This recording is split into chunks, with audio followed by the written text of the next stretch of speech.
Before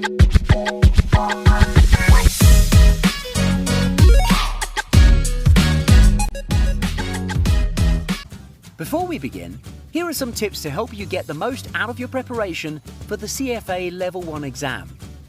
First up, let's talk about the sequence of study.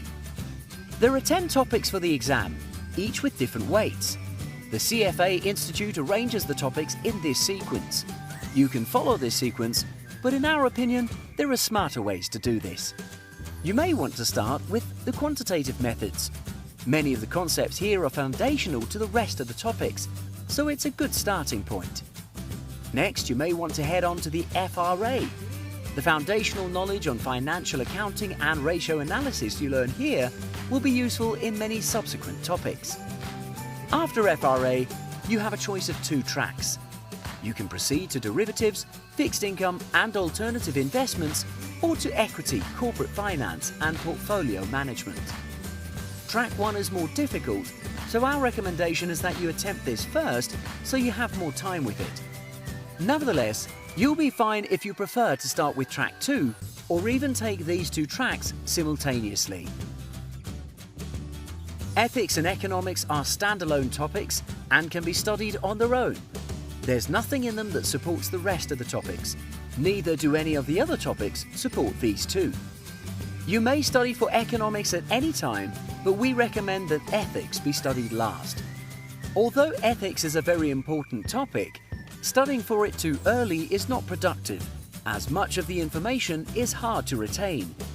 You may want to leave it closer to the exam so that you enter the exam with the information still fresh in your mind. That said, please allocate sufficient time as it is a very large topic. Also, you may want to finish studying all these topics at least 1 month before the exam.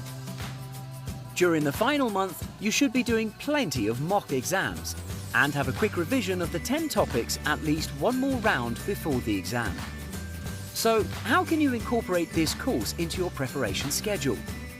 Prep Nuggets courses are concise summaries of the curriculum. If it's your first time studying the topic, make sure that you have at least gone through the prerequisite topics first. You may not be able to understand everything in the first viewing, but that's fine. You gain a general understanding of the topic and know what to look out for, such that if you choose to read the curriculum after this, you should be able to comprehend it in a much shorter time. Our courses are also ideal if you want a quick revision in the final month before the exam. By this time, you could have forgotten most of the things you've studied. Prep Nuggets courses can be ideal to refresh your memory quickly and allow you to attempt the mock exams with considerable ease. And our final tip is, you may want to adjust the playback speed based on your learning pace. Simply toggle the speed to 0.75 times and pause frequently to absorb it if it's your first time watching. And speed up to 1.5 times if you'd like a quick revision in your final month. We hope you'll find this course useful. While the CFA exam can be difficult to pass, we believe that with the right approach and supporting materials, you can make the journey to CFA success so much easier. So, buckle up and proceed on with the first lesson. We'll see you at the finish line.